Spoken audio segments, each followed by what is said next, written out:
Hello everyone, very good evening to all of you. आज हम पढ़ने जा रहे हैं कक्षा 10 की लोकतांत्रिक राजनीति का चैप्टर 5, जिसका नाम है लोकतंत्र के परिणाम। ये हमारा लास्ट चैप्टर है, इसके बाद हमारी ये बुक फिनिश हो जाएगी। तो आप सभी हेडिंग डालेंगे लोकतंत्र के परिणाम, चैप्टर 5।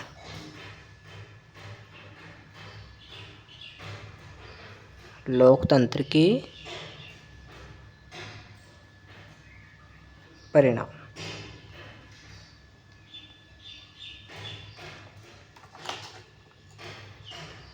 भाई पूरी बुक में अब तक के जितने भी चैप्टर थे, हम अब तक लोकतंत्र के बारे में पढ़ते आ रहे थे। सत्ता की साझेदारी हो गया, संघवाद हो गया, और भी कई सारी चीज़ें जो अब तक हमने पढ़ी है। तो अब हम देखेंगे इस लोकतंत्र के क्या परिणाम हुए। तो आप देखेंगे, टॉपिक डालेंगे लोकतंत्र के परिणामों का मूल्यांकन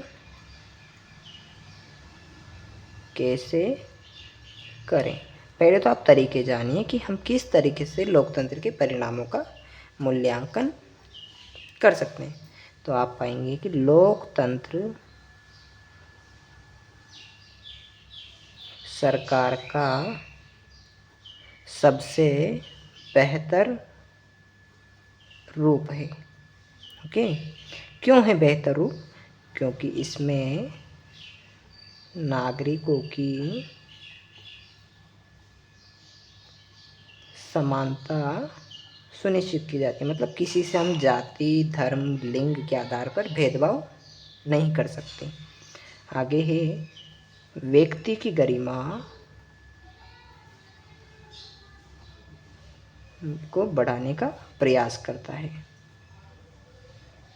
और कहीं ना कहीं आप पाएंगे कि निर्णय लेने की गुणवत्ता में सुधार लाता है। और कहीं ना कहीं जो समाज में टकराव हो जाते हैं, संघर्ष होता है, फिर दंगे होते हैं, तो उस टकराव को टालने और संभालने का तरीका भी प्रदान करता है। कैसे? हमने सत्ता में सभी लोगों को भागीदारी दी है। कोई भी व्यक्ति चुनाव लड़ सकता है, सभी को भागीदारी दी है, सभी की बात संसद में सुनी जाएगी और उन्हीं पर आधारित नियम, कायदे, कानून बनाए जाएंगे। तो इस स्थिति में टकराव कम होगा या टकराव टल जाएगा। और इसमें एक और मौका है कि हम गलतियों को सुधार सकते हैं। मनुष्य है तो गलती होगी, पर अगर गलती नहीं सुधारी तो फिर आप मनुष्य नहीं हो पाएंगे। तो आपको अवसर है कि आप गलतियां भी सुधार सकते हैं। गलती सुधारने का अवसर भी इसमें प्राप्त होता है। तो ये हो गए लोकतंत्र के परिणामों का मूल्यांकन कैसे करें। अब आप इसके बाद में हेडिंग डालेंगे, ये हमारा टॉपिक यहाँ पर फिनिश होता है। इसके बाद आप नेक्स्ट टॉपिक देखेंगे कि क्या लोकतांत्रिक सरकारें प्रभावी होती है, क्या प्रभावशाली होती है, प्रभावी होती है। तो अब आप इसके नीचे लिखेंगे, हम दो सरकारों की तुलना करेंगे, एक लोकतांत्रिक, एक गैर लोकतांत्रिक। तो आप देखेंगे कि जब हम गैर लोकतांत्रिक सरकार को देखते हैं, गैर लोकतांत्रिक सरकार में जो शासक होते हैं, शासक मतलब जो शासन करते हैं, उन्हें विधायिका का सामना नहीं करना पड़ता, विधायिका का सामना नहीं करना पड़ता, उन्हें किसी व्यक्ति के प्रश्न का उत्तर नहीं देना पड़ता। ऐसे में क्या होता है, शासक अपनी मनमानी करते हैं। शासक क्या करते हैं? अपनी मनमानी करते हैं। दूसरा, फैसले लेने में जल्दबाजी करते हैं। और जल्दबाजी करते ही फैसले कुछ गलत हो जाते हैं या जनहित के लिए लाभकारी नहीं होते हैं, उनमें जनहित नहीं होता है। इसके अलावा उसमें बहुसंख्यक राजा अपनी ही मनमानी करते हैं, बहुसंख्यक और अल्पसंख्यक लोगों का जो नज़रिया है उन्हें उसका ख्याल ही नहीं होता, मतलब उनके हित के लिए काम नहीं करते। ये होता है गैर लोकतांत्रिक सरकार में जो शासक होते हैं उनके द्वारा।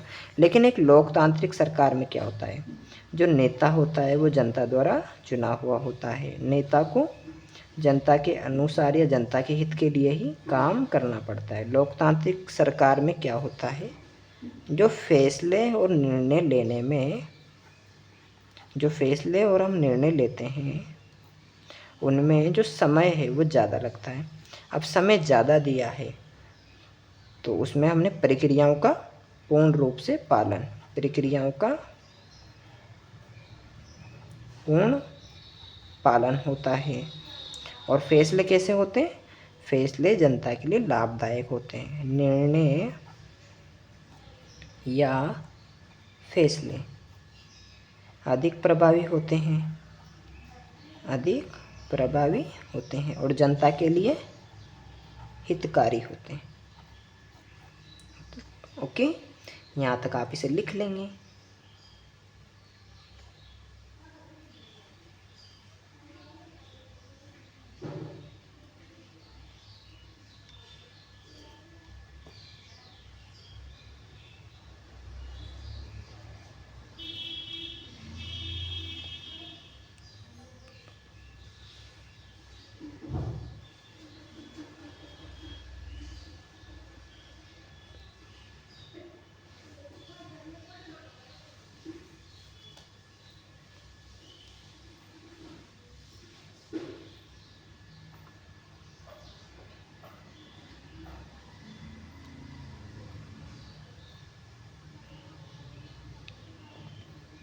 लिखते चलिए, साथ के साथ समझते भी चलिए। ऐसा नहीं है कि हमने पार्ट ही पढ़ लिया, हम इनके क्वेश्चन आंसर भी करेंगे, पर थोड़ा रिवीजन के बाद में। ओके, तो अब हम थोड़ा आगे बढ़ते हैं।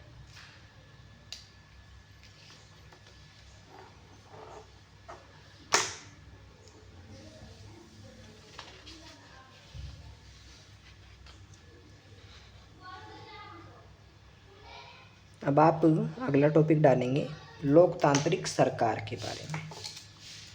तो हेडिंग डालेंगे लोकतांत्रिक सरकार।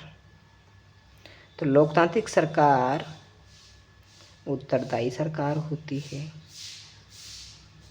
और एक वैध सरकार होती है। वैध मतलब जो कानूनी रूप से मान्य हो, जिसे चुनाव द्वारा चुना गया हो, वैध सरकार होती है। और आर्थिक समृद्धि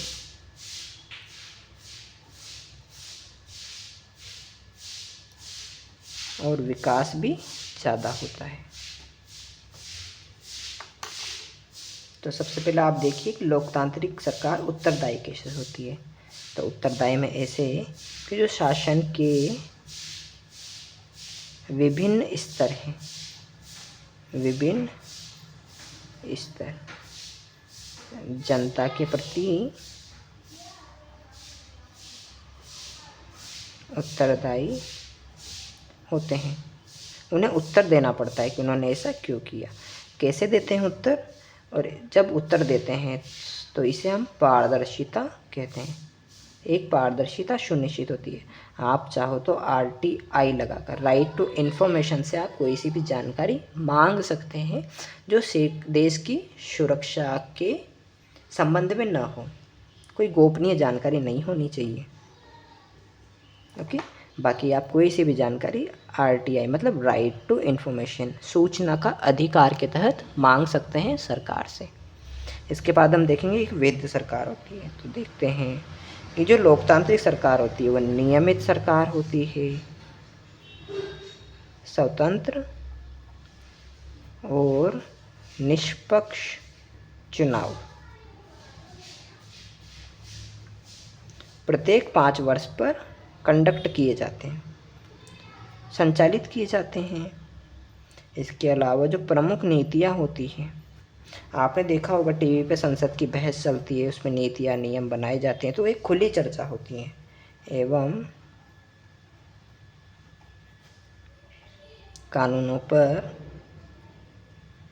खुली सार्वजनिक चर्चा होती है।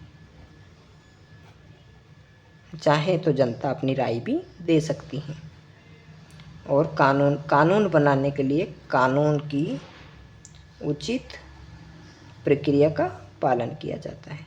ऐसा नहीं है कि किसी भी व्यक्ति को जेल में डाल दिया हो, नहीं, पहले पुलिस पकड़ती है, उसके बाद कोर्ट में ले जाया जाता है, उसके बाद जज फैसला देता है, उसके बाद डिसाइड होता है कि व्यक्ति को हमें छोड़ना है या इसे जेल में डालना है। और सबसे लास्ट, अगर कोई कानून गलत हो तो किसी कानून को हम न्यायपालिका में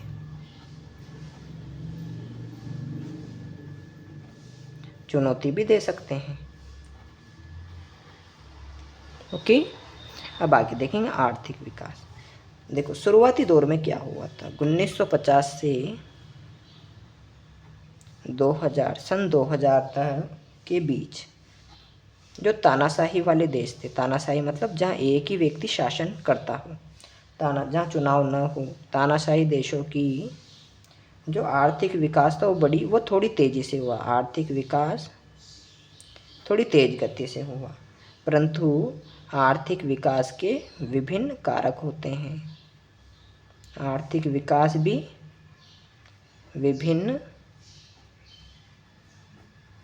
कारकों पर निर्भर करता है। तो वो कौन कौन से कारक हैं? पहला तो देश की जनसंख्या, देश की जनसंख्या हो गई। दूसरा हो गया वैश्विक स्थिति, मतलब पूरे विश्व में उस देश की क्या स्थिति है। अब जहाँ तानाशाही होगी, वहाँ शासक मनमानी करेंगे तो उस देश की स्थिति बड़ी खराब होगी, तो इस तरह से आर्थिक विकास रुक जाएगा। तो वैश्विक स्थिति भी देखी जाती है कि हमारे अन्य देशों के साथ संबंध कैसे हैं और अन्य देशों के यहाँ से हमें कितना सहयोग प्राप्त होता है। अन्य देशों से सहयोग भी देखा जाएगा कि हमारी वो वस्तु को खरीदेंगे या नहीं खरीदेंगे। और देश की आर्थिक नीतियाँ भी डिपेंड करती हैं कि देश की आर्थिक नीतियाँ किस तरह की।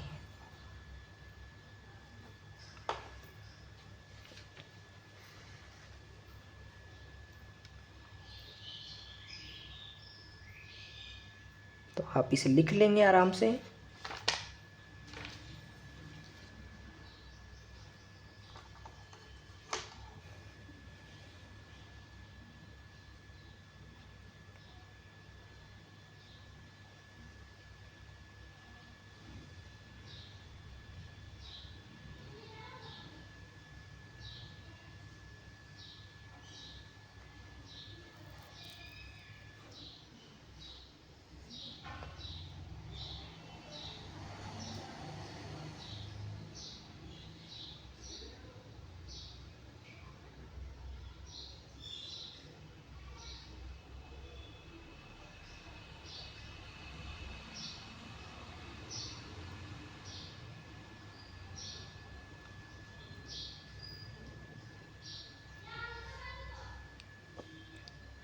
ओके, तो अब हम आगे बढ़ते हैं थोड़ा सा। ठीक है, तो अब आप पहला हेडिंग वापस से डालेंगे। अब हम देखेंगे थोड़ा सा असमानता के बारे में, असमानता व गरीबी। अब लोकतंत्र क्या करता है? असमानता एवं गरीबी में कमी लाता है और समानता को बढ़ाता है। परंतु आर्थिक मोर्चे पर, अगर हम आर्थिक रूप से देखें, आर्थिक मोर्चे पर असमानता में कहीं ना कहीं वृद्धि हुई ही है। अमीर और अमीर होते जा रहे हैं, गरीब और गरीब होते जा रहे हैं। ठीक है, तो ये तो देखा आपने आर्थिक समानता। दूसरा आप देखेंगे सामाजिक विविधताओं में सामंजस्य, मतलब हमारे देश में विभिन्न प्रकार के लोग रहते हैं जो विविध प्रकार का भोजन खाते हैं, विविध प्रकार के वस्त्र पहनते हैं और अनेक अनेक भाषाएं बोलते हैं। तो हम उनमें कैसे सामंजस्य लाएंगे? तो देखो, सामाजिक विभाजनों को समायोजित करके, मतलब उनमें तालमेल बिठाकर। सामाजिक विभाजनों में क्या लाएंगे हम? उन्हें हम समायोजित करेंगे, मतलब उनके बीच में सामंजस्य बिठाएंगे और नागरिकों को शांतिपूर्ण और सामंजस्यपूर्ण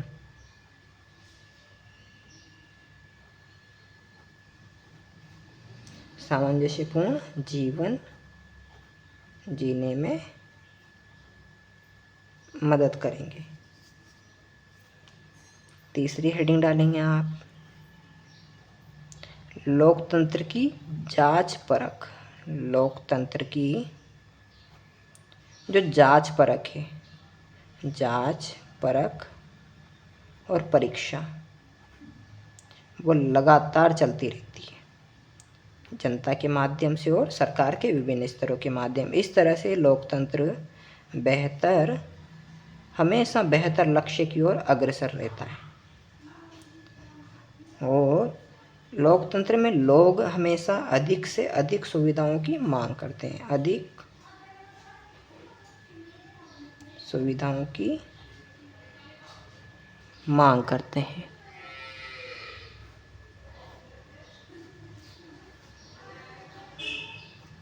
इसे आप ऊपर से सेपरेट कर देंगे और सबसे लास्ट में फोर्थ लिखेंगे, नागरिकों को गरिमा और आज़ादी भी प्रदान की जाती है लोकतंत्र में। जैसे लोकतंत्र व्यक्ति की गरिमा को बढ़ाता है और लोगों की स्वतंत्रता हो गई, स्वतंत्रता का सम्मान करता है और उसकी रक्षा भी करता है। आप ये लिख लेंगे।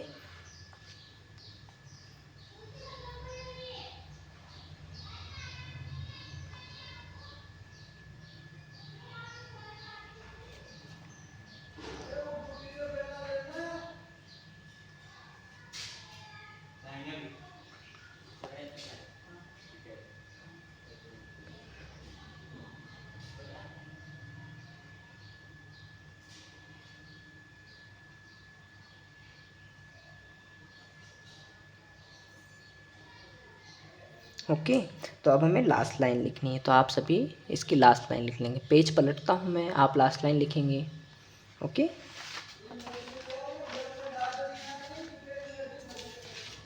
आप लास्ट लाइन लिखेंगे,